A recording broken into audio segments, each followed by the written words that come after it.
My name is Ben, and I've always been curious about the old house my family owns. It's not just any house, it's a place filled with memories, hidden corners, and stories that no one ever talks about. My grandparents lived there when I was little, and though I spent many afternoons running around the large garden, I always felt that something was missing, something secret. That day, I decided to visit the house alone. My parents had gone out, and the house was quiet, just the way I remembered. I entered through the back door, the one that had been left unlocked for years. The air smelled like dust and old wood, a scent I hadn't realized I missed. It was like stepping back in time. The old wooden floors creaked beneath my feet as I walked through the hallway. Each room I passed held something familiar, but there was a feeling that something new awaited me. Maybe it was just my imagination, but I couldn't shake the feeling that I was being watched by the house itself, as if it knew I was here to uncover something. I reached the staircase leading up to the attic. My parents always told me not to go up there. They said it was too messy, too dangerous. But that day, I felt different. Maybe it was because I had grown older, or maybe because I was finally ready to discover whatever secret the house had been hiding all these years. I climbed the stairs slowly, trying to quiet the nervous feeling in my chest. The attic door was slightly open, and I could see the outline of old boxes and forgotten furniture through the crack. As I pushed the door open, the smell of dust hit me like a wave. The attic was cluttered, just as I remembered, but there was something unusual about it today. Something was calling me. I stepped inside and looked around. Nothing seemed out of place at first. Just old furniture, dusty bookshelf, and forgotten memories stored away in boxes. But as I moved deeper into the attic, something caught my eye. It was a bookshelf pushed up against the far wall, but it didn't look right. It seemed out of place. I walked toward it, and as I got closer, I realized that one of the books was sticking out. The edges of the book were worn, like it had been touched many times before. I pulled it gently, and to my surprise, the entire bookshelf shifted. Slowly, it moved, revealing a hidden door behind it. My heart raced as I stared at the door. I had never seen it before. What was behind it? Why had no one ever mentioned this door? I felt a rush of excitement and fear at the same time. I knew I couldn't leave without finding out. With trembling hands, I reached for the doorknob and turned it. The door creaked loudly as I pushed it open. A cold draft brushed past my face, and the darkness inside made me hesitate for a moment. I couldn't see anything at first, but I could feel the air was different. It was as though the room behind that door had been untouched for years, waiting for someone to discover it. I stepped inside slowly, my heart pounding in my chest. The room was small, smaller than I had expected. The walls were lined with old faded wallpaper, and the floor was covered in a thick layer of dust. There was a heavy silence in the air, the kind of silence that only old places seem to have. It felt like time had stopped the moment that door was closed behind me. I reached for the light switch, but as my fingers brushed against the wall, I realized there was no switch. The room was completely dark, with no windows to let in any light. My mind raced. What kind of room was this? It didn't make any sense. This was supposed to be just another part of the attic, but everything felt off. Why had no one mentioned it? I took a deep breath and decided to explore. My eyes slowly adjusted to the darkness, and I could make out the outlines of old furniture covered in sheets. There were large wooden cabinets, a few old chairs, and a small table in the center of the room. But the strangest thing was the smell. It wasn't the typical smell of old wood and dust. It had a musty, almost metallic scent, like something that hadn't been touched in ages. I moved closer to the table, curiosity pushing me forward, and that's when I saw it, a piece of paper. It was lying on the table, partially hidden under a pile of old books. My fingers trembled as I reached for it. The paper was yellowed with age, the edges frayed, but the writing on it was still legible. I unfolded it carefully. The message was brief, but it sent a chill down my spine. It read, "If you have found this room, you now know the truth. Protect it. Keep it secret. Do not tell anyone." I read the words again, my mind racing missing? What truth? What was being kept secret? The message seemed so strange, almost like it was meant for someone else, someone who was supposed to find this room long before me. I could feel the weight of the words hanging in the air. Whoever had written this was serious enough to leave a warning behind. As I stood there, holding the paper in my hands, I couldn't help but wonder what I had just uncovered. Why had my family never talked about this room? And what was the truth it spoke of? The questions flooded my mind, but I knew I wouldn't find the answers standing there. I had to learn more. I looked around, scanning the room for any other clues. Everything in the room seemed to have been left in a hurry. Old furniture pushed to the side, books stacked haphazardly, and papers scattered across the floor. It was clear that someone had been here before, but who? And why had they left such a strange message? I carefully folded the note and placed it in my pocket. I needed to find out more, but as I turned to leave, I couldn't shake the feeling that the room was hiding something more, something important. I glanced back at the dusty shelves and the faded furniture, wondering if there were more secrets waiting to be uncovered. With a deep breath, I left the hidden room, but I knew I couldn't walk away without knowing the whole truth. The discovery of that room was just the beginning. As I stepped out of the hidden room, my mind was racing. The piece of paper in my pocket felt heavier with every passing moment. The warning it contained echoed in my thoughts, but I couldn't ignore the strange pull I felt to go back and explore more. Something was calling me to understand the secret this house was hiding. I knew I couldn't stop now. I made my way back down to the main attic area, my feet moving mechanically, almost as if the house itself was guiding me. The old wooden floorboards creaked under my weight, but the silence of the house was overwhelming. I could still feel the cold draft from the hidden room on my skin, and I wondered what it was that made the air so different in that place. It wasn't like the rest of the attic or the house. It was almost as if the room had its own atmosphere, one that was holding on to something long forgotten. I couldn't shake the feeling that there was more to find. I started searching the shelves more carefully, looking for anything out of place. I ran my fingers over the old books, some of them thick with dust, others covered in cobwebs. Nothing seemed unusual at first, but then I noticed it, a small leather-bound book tucked away behind a row of others. Its spine was cracked, and the edges of the pages were worn, as if it had been handled often. I pulled the book out, curious. It didn't have a title on the cover, but it felt important. I opened it slowly, the pages brittle under my touch. The first few pages were filled with dates and names, as though it was a journal or ledger. As I flipped through, I came across something that made my heart skip a beat, a name I recognized. It was my great-grandfather's name. The pages that followed were filled with strange notes and cryptic symbols, most of which I couldn't understand. But there was one entry that caught my eye. The door to the hidden room will remain sealed. Only the chosen one can open it. Keep the secret safe. The words made my stomach turn. It felt like the journal was speaking directly to me, as if it had been waiting for me to find it. My great-grandfather had written this, the same man who had lived in this house many years ago. What did he mean by the chosen one? And why had he felt the need to keep the room and whatever was inside a secret? I couldn't stop reading. The more I uncovered, the more questions I had. The journal mentioned the secret room several times, but it never revealed what exactly was inside. It only warned about its importance and how it must remain hidden. My great-grandfather's handwriting was shaky in places, as if he had been under great stress when writing these words. I felt an overwhelming need to learn more, but I knew I couldn't do it alone. I needed to talk to someone who could help me understand all of this. But who could I trust with this secret? My family had never mentioned anything about the room, and I knew if I told them now, they would never believe me. As I stood there, holding the journal in my hands, I felt both excited and frightened. The room, the warning, the journal, they were all connected, but to what? I couldn't stop thinking about the message in the hidden room. Protect it. Keep it secret. The weight of the words pressed heavily on me, and I knew I couldn't just walk away. I had already uncovered so much, and I had to know the truth. But there was something something else I hadn't noticed before. As I turned to leave the attic, I saw something out of the corner of my eye, a faint glow coming from the corner of the room. I approached cautiously, my heart racing again. What was that light? I stepped closer and realized that there was a crack in the wall, one I hadn't seen before. The glow was coming from behind it. Could this be another secret? Something that had been hidden even deeper? I reached out and touched the wall. It felt warm,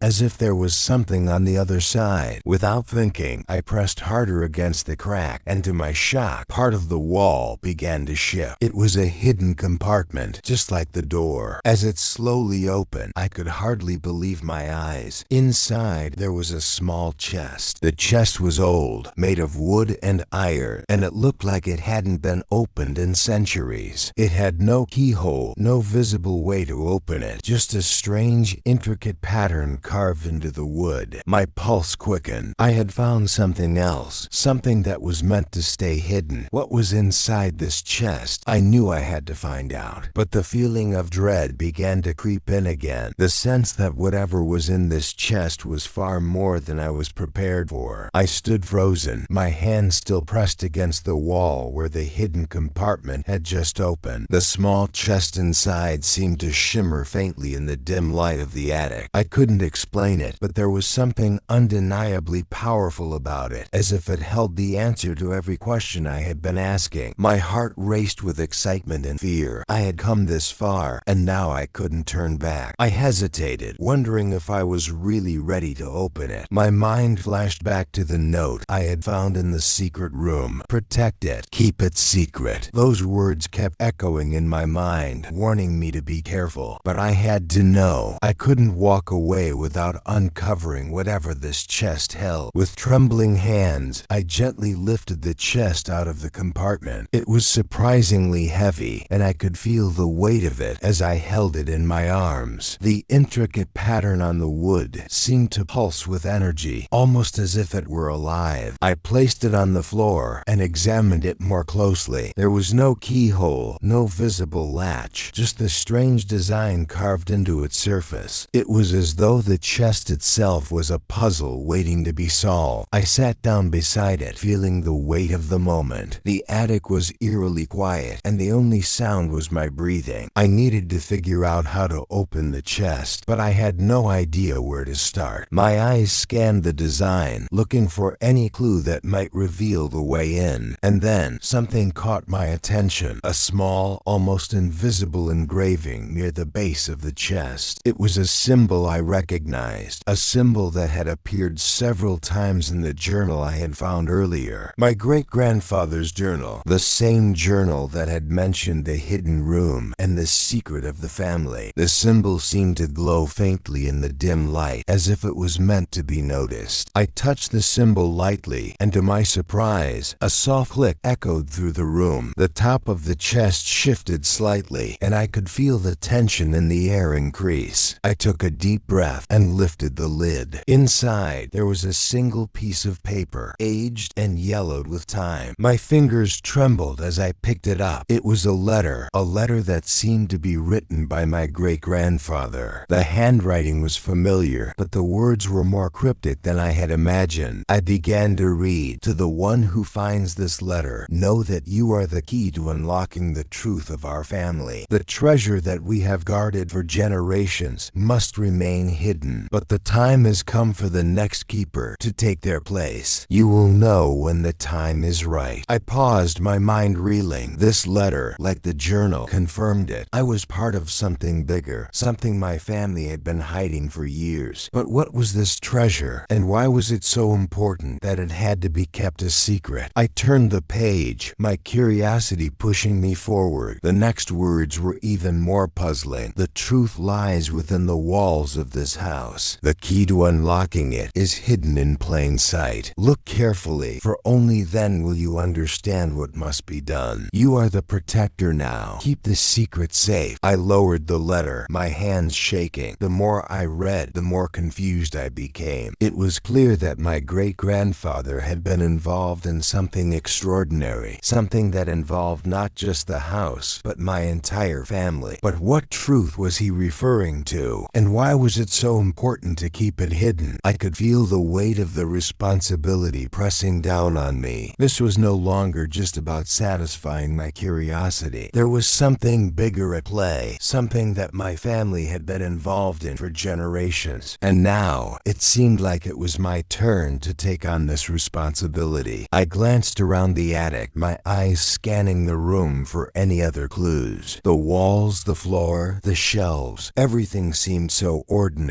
Yet I knew now that there was something more. The letter spoke of a key hidden in plain sight. But where was it? I felt a sense of urgency building inside me. I couldn't afford to waste time. I needed to find the key to the truth, whatever that truth was. I couldn't just sit here and wonder. I had to act. With the letter clutched tightly in my hand, I stood up and made my way back to the secret room. The air felt heavier this time, as though the house itself was aware of what was happening. I had already uncovered so much, but I knew there was still more to discover. The hidden room had offered a glimpse, but now it was time to look deeper. I reached the door and stood in front of it, taking a deep breath. I was ready. Whatever secrets this house held, I would uncover them. But I had to be careful. The warning was clear. Keep the secret safe. As I stepped inside the secret room once more, I couldn't shake the feeling that I was being watched. The house was silent, but I could feel its presence all around me. I was getting closer to the truth, and I could only hope I was prepared for whatever I would find. The atmosphere in the secret room was thick with tension. I could feel it in my bones. Something was about to happen, something that would change everything. The door shut behind me with a soft click, as if the house itself was locking me inside, forcing me to confront whatever secrets lay hidden in this place. The room was as I had left it, still bathed in shadows, the faint smell of dust lingering in the air. I clutched the letter in my hand, feeling its weight. The words from the paper echoed in my mind. The truth lies within the walls of this house. The key to unlocking it is hidden in plain sight. I walked slowly around the room, trying to make sense of what I had just read. What was this truth, and where was the key? The house felt heavy, as if every wall and every floorboard was hiding something that only I could uncover. I turned back to the bookshelf, my fingers grazing the worn spines of the books. My gaze fell upon the old family portrait hanging on the wall. It was a large, faded picture of my great-grandparents, my grandparents, and several other relatives I couldn't recognize. The frame was ornate, but the glass was cracked in places. I'd seen this portrait many times before, but today, something about it seemed different. I approached the portrait, examining it closely. The faces of my ancestors stared back at me, their expressions unreadable. But then, something caught my eye. A small symbol, almost hidden in the corner of the frame. It was the same symbol from the journal and the letter. I had seen it before, but never in this context. What did it mean? I reached up to touch it, and as my fingers brushed against the frame, I heard a soft click. My heart skipped a beat. The portrait shifted slightly, revealing a small compartment behind it. I pulled the portrait to one side, my breath catching in my throat. Inside the compartment was a small, old-fashioned key. It was made of brass, its intricate design matching the pattern I had seen on the chest. My fingers trembled as I picked it up, feeling the cool metal against my skin. This was it, the key to the secret. I looked at the key, then back at the portrait. The house had hidden it in plain sight, just as the letter had said. But now, the real question remained. What was the key for? What door had it been made to open? I didn't have time to waste. I turned and hurried back to the hidden room. The chest still sat there, its lid slightly ajar, waiting for me to unlock it. I could feel the weight of the key in my hand, the sense that I was finally about to uncover the truth I had been searching for. As I approached the chest, I noticed something else. The symbol, the same one that had appeared on the letter in the journal, was engraved into the surface of the chest. It wasn't just a random design. It was part of the puzzle. This chest was the key to everything. I knelt down and placed the key into the small lock on the chest. It fit perfectly, as if it had been made just for this moment. With a quiet click, the lock turned and the chest opened. Inside, there was nothing at first. just empty space, as though the chest was a hollow shell. But then I noticed something in the corner of the chest, a small folded piece of paper. I reached inside and pulled it out, my heart racing as I unfolded it. The paper was old and fragile, the edges worn from age. It was a letter, just like the one I had found earlier, but this one was different. It was written in a language I didn't understand, a series of symbols, patterns, and shapes that seemed familiar but alien at the same time. I could feel my pulse quicken as I stared at it, unable to make sense of the strange script. Suddenly, a voice interrupted my thoughts. "You found it." I spun around, startled by the sudden sound. There, standing in the doorway, was my grandfather, the very man whose portrait I had seen earlier. But he looked different, older, almost like he had aged in the blink of an eye. His eyes were intense, his face stern. How did you get here?" I stammered, my voice shaking. My grandfather had been dead for years. This wasn't possible. "I never left," he replied quietly. "I've been here all along, waiting for you." I felt a chill run down my spine. My mind was spinning. How could this be happening? Was I imagining this? Was this some kind of dream? "No, Ben," my grandfather said, his voice gentle but firm. "This is real. The truth is real. And it's time for you to know." I looked at him, my heart racing, unsure of what was happening. My grandfather stepped into the room and walked toward me, his eyes never leaving mine. "Do you remember the stories your parents used to tell you?" he asked, his voice calm but heavy with meaning. "The stories about our family, the house, and the secret we kept." I nodded, my mouth dry. My parents had always avoided talking about certain things, about the past, about the house. I had always sensed there was something they weren't telling me, but I had never pressed them. Now, standing in front of me, my grandfather seemed to be offering the answers I had been searching for. "The house is more than just a place to live," he continued. "It's a sanctuary, a place where we've kept something powerful, something that could change the world. But that power must never fall into the wrong hands. That's why it's been hidden, protected for generations. And now it's your turn." My heart was pounding. I had so many questions, but I didn't know where to start. What was my grandfather talking about? What was this power? Why had he kept it hidden all these years? "You'll understand soon," he said. "But first, you must make a choice. The truth is in your hands now. But once you unlock it, there's no turning back." I could hardly breathe as I stared at my grandfather, my mind spinning with his words. The truth? What truth? What power was he talking about? He had been dead for years. This couldn't be real, could it? Yet here he was, standing in front of me, as clear as day, as if nothing had changed. "You've been chosen, Ben," my grandfather said, his voice calm yet filled with an intensity I had never heard before. "This house, our family, the secret, it's all been leading to this moment. And now you have a choice to make, a choice that will shape everything." I struggled to process everything he was saying. My mind kept jumping from one question to the next, each one more confusing than the last. But no matter how many times I asked myself what was happening, I couldn't deny the strange pull in my chest, a deep sense that this moment was more important than anything I had ever experienced. "What do you mean?" I managed to ask, my voice barely a whisper. "What choice?" My grandfather looked at me, his expression grave, yet there was a hint of sadness in his eyes, as if he had already known what was coming. "The key you found," he said, nodding toward the small brass key still clutched tightly in my hand. "It opens the door to the heart of this house. But that door, that power behind it, is not something to be taken lightly. You can choose to walk away, to leave this secret buried. You can pretend that none of this ever happened. Or," he paused, his voice dropping to a whisper, "you could open the door, face the truth, and accept what comes after." I felt my throat tighten. The weight of the key in my hand had become unbearable. unbearable. Everything was pointing to this. The house, the journal, the letters, the chest, and now this conversation with my grandfather. It all led to one thing, a door that held the answers to every question I had. But what if I wasn't ready for those answers? What if the truth was something I couldn't handle? My grandfather seemed to sense my hesitation, and he stepped closer, his voice soft but insistent. Ben, this power has been passed down through generations. It's in your blood, in your family's history. You were born for this moment. You may not understand it now, but soon you will. And when you do, you'll realize that this choice is not just about you. It's about the future of everyone. I looked down at the key, my fingers still trembling around it. The decision felt so much heavier now that I understood the gravity of what was at stake. It wasn't just a choice for me anymore. It was a choice for my family, for the legacy that had been hidden in this house for so long. I don't know if I'm ready, I said, my voice cracking. How can I make a decision like this? I don't even know what's behind that door. How can I know what I'm getting into? My grandfather smiled softly, as if he had expected this doubt. That's the nature of this power, Ben. It's not something you can control completely, but the choice is yours. I can't make it for you. I've done my part. Now it's up to you. The silence in the room was deafening. I could feel my heart pounding in my chest, the weight of the decision pressing down on me. What if I made the wrong choice? What if the truth was more dangerous than I could ever imagine? I glanced back at the chest, the journal, and the letter, all the clues that had led me here. My grandfather had kept this secret for so long, protected it with his life, and now it was my turn to take on that responsibility. But how could I be sure? How could I know if I was making the right choice? The air around me seemed to grow thicker, as if the house itself was holding its breath, waiting for me to decide. I could feel the weight of history in the room, the lives of my ancestors pressing down on me. They had all come before me, each one passing on the secret, each one choosing to protect it. And now it was my turn. Ben, my grandfather's voice interrupted my thoughts. There is no right or wrong in this decision. There is only what you believe is right for you. Only you can decide how to carry the burden of this truth. I took a deep breath, trying to steady my shaking hands. My grandfather was right. I couldn't wait forever. The time to act had come, and I had to trust myself. With a final glance at my grandfather's knowing eyes, I stepped toward the door in the corner of the room. It was old, worn, with strange symbols carved into its surface, symbols I had seen before. It felt like the final test, the last step toward whatever waited beyond. I took the key and slowly inserted it into the lock. As I turned it, a deep resonating click echoed in the room, and the door creaked open. Behind it, there was nothing, just darkness. But the darkness wasn't empty. It was alive somehow, as if it was waiting for me to step inside, to unlock whatever it was hiding. My grandfather's voice echoed once more, this time filled with a sense of finality. Whatever happens, Ben, remember this. You are not alone. The power is in you, in your blood. It will guide you, just as it has guided your ancestors. I didn't hesitate. I stepped forward into the darkness. As I stepped through the door, the darkness swallowed me whole. My senses were overwhelmed. The air was thick, damp, and heavy with an unfamiliar weight. I couldn't see anything at first, the darkness wrapping itself around me like a thick fog, but I could feel it. There was something here, something powerful. It was as if the very walls of the house were alive, watching, waiting for me to make my next move. I took a cautious step forward, my breath shallow, and then another. The floor beneath me creaked with every movement, but the sound was muffled, as if the house itself was trying to keep its secrets from being heard. I reached out in front of me, my hand brushing against the cold stone walls, and I realized with a start that I wasn't walking down a typical hallway. The walls were uneven, their surfaces rough, and I could feel the age of the house pressing against me, the weight of its history settling on my shoulders. Suddenly, I felt a faint tremor beneath my feet. The floor vibrated, ever so slightly, as if something deep within the house was stirring, awakening after years of silence. I stopped, my heart pounding in my chest. chest and listened carefully. There was nothing but silence now, the kind that presses in on you, making you question your own thoughts. Then, a faint light appeared in the distance. It was a soft, ethereal glow, as if it came from nowhere and everywhere at once. The light pulsed gently, casting long shadows against the walls. It was mesmerizing, almost hypnotic, and I felt an irresistible pull to follow it. Without thinking, I began to walk toward it, each step bringing me closer to whatever lay ahead. The closer I got, the brighter the light became. I could now see that it wasn't coming from a single source. It was as if the very air around me had been infused with light, making the darkness recede just enough for me to see where I was going. And then, as I rounded a corner, I saw it. At the end of the passage stood an ornate wooden door, unlike anything I had seen before. It was large, ancient, and covered in intricate carvings, symbols and patterns that seemed to dance in the light. I felt a surge of recognition. The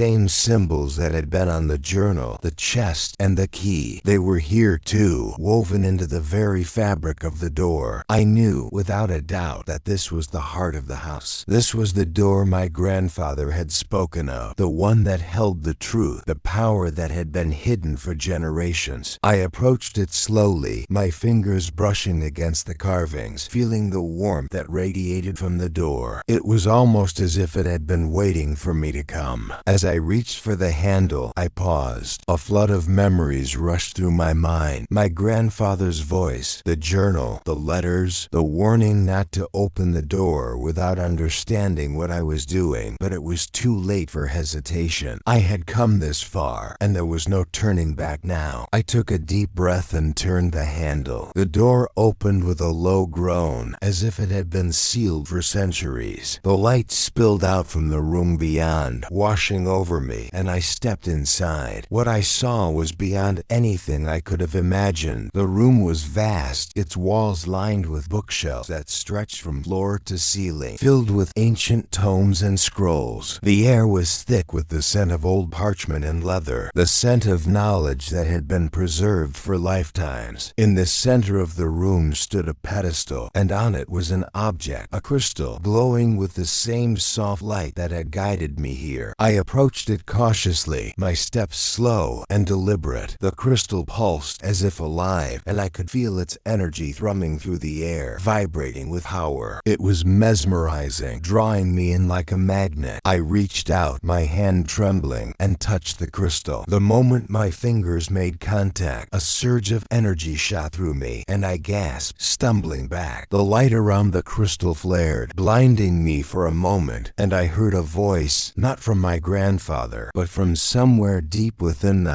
house, as if it was coming from the very walls themselves. "Welcome, Ben," the voice said, its tone deep and resonant, echoing through the room. "You have unlocked the heart of the house. The truth is yours now." I stood frozen, my heart racing. What was happening? Who was speaking? The voice seemed to reverberate through my entire being, filling me with a sense of awe and fear at the same time. "The power of the house, of the family, flows through you now," the voice continued. "You are the keeper of the secret, the protector of what lies within. But with this power comes great responsibility. You must guard it, or it will be lost to the world." I felt the weight of the words settling over me, each one like a stone added to a heavy burden. The truth, the power, it was all in my hands now. But what did it mean? What was I supposed to do with it? The crystal pulsed again, and the room seemed to shift around me, the bookshelves moving, the walls breathing. It felt as if the house itself was alive, responding to the energy I had awakened. "You will find your path," the voice said, softer now. "But remember, the truth is not always what it seems. There are those who would seek to use it for their own gain. You must be careful, Ben. Be vigilant. Protect the secret." I swallowed hard, my mind reeling from the magnitude of what had just happened. The room was still, but the weight of what I had uncovered was more than I could comprehend. I looked down at the crystal in my hand, its light now fading, and for the first time, I realized that the journey I had started was far from over. The door behind me creaked closed, and I turned around quickly, heart pounding. But there was nothing there, just the room, silent and still. The voice was gone, the light was dimming, and I was alone with the power of the house, with the truth that no one had ever been meant to find. The crystal in my hand was now cold, its soft glow completely faded. The room around me seemed to grow colder, the air thick with an oppressive silence. My mind raced, still trying to make sense of everything that had just happened. The voice, the crystal, the power, it all felt like a dream, but the weight of the crystal in my hand told me otherwise. This was real. And now, I had to face the consequences of unlocking the heart of the house. I placed the crystal carefully back on the pedestal, its weight making me pause for a moment. Something about it still felt alive, like it was waiting for me to do something, to make a decision. But I didn't know what to do next. How could I possibly understand the full scope of the responsibility that had been thrust upon me? As I stood there, the room began to shift once again. The walls seemed to bend, and the bookshelves, which had once appeared solid and unmoving, now seemed to blur and fade. I blinked, rubbing my eyes, and when I looked again, the room had changed entirely. The walls were now covered with faded portraits of people I didn't recognize. Old, worn faces stared at me from the paintings, their eyes cold and distant, as if they had witnessed centuries of secrets. Some of the portraits had strange symbols etched into the frames, similar to those I had seen in the journal and the key. But now, those symbols seemed darker, more menacing. Suddenly, a loud crash echoed from the far corner of the room. My heart skipped a beat, and I spun around, instinctively reaching for the door, but it was gone. The once open door had vanished, leaving only the shifting, disorienting walls behind me. I wasn't alone anymore. From the shadows, a figure stepped forward, emerging from the darkness. My breath caught in my throat. It was a man, tall and imposing, his face obscured by a hood. His presence felt ancient, as if he had been waiting in the depths of the house for years, maybe even centuries. The air seemed to grow colder with his every step, and the silence was deafening. "Who are you?" I demanded, trying to steady my voice. The man didn't answer at first. He simply stepped closer, his movements deliberate and slow. "You've come far, Ben," the man said, his voice low and gravelly. It echoed through the room like a forgotten memory, a voice that had been buried under layers of time. "You've unlocked the heart of the house. Now you must face the consequences of your actions." I swallowed hard, feeling my pulse quicken. This was no ordinary person. This man, this presence, felt like something out of time. He didn't belong in this world, or maybe he had been waiting here, frozen in time until now. "Who are you?" I repeated, my voice trembling. "What do you want?" The man's eyes glinted from beneath the hood, though I couldn't see his face clearly. But I could feel the weight of his gaze, piercing through me. He took another step forward, his presence overwhelming. "I am one of the guardians," he said, his voice echoing like a whisper from the past. "The house has many secrets, many layers, and those who awaken them must answer to the guardians. You have unlocked the truth, but the truth comes with a price." I could feel my heart pounding in my chest as he spoke. The weight of his words hung in the air like a dense fog. Guardians? What did that mean? And what price was he talking about? "The power you've uncovered has been hidden for generations for a reason," the man continued, his voice steady, almost calm. "It is not something to be wielded lightly. There are those who seek it for their own gain, and when that happens, chaos follows." "Chaos?" I echoed, confused. "But I don't even understand what this power is. What do you want from me?" The guardian finally stepped out of the shadows, his face now visible beneath the hood. His features were sharp and gaunt, his eyes dark, like empty wells that had seen too much. He looked old, older than anyone I had ever seen. His presence was unnerving, like a relic from another time. "I want you to understand, Ben," he said, his voice now taking on a more urgent tone. "You are not the first to unlock the heart of the house. Others have come before you, and they failed. They were consumed by the power they uncovered. You must choose, Ben. You must decide whether you will embrace this power, or if you will destroy it." I felt the weight of his words, the weight of everything that had happened. This This wasn't just about uncovering a family secret. This was about something much larger. The power I had uncovered was ancient, dangerous, and now I had to make a choice that would determine the fate of everything. What happens if I destroy it? I asked, my voice barely a whisper. The Guardian's expression softened, but it wasn't a comforting softness. It was the softness of someone who had seen too many people fall to the temptation of power. If you destroy it, he said slowly, you will lose everything. Everything you've learned, everything you've gained. The house will fall silent once more, and you will be left with nothing. I felt a cold shiver run down my spine. Could I destroy the crystal, the heart of the house? Could I really erase everything I had uncovered? But what would happen if I didn't? What if I embraced the power? What if I let it consume me, as it had consumed so many before me? The silence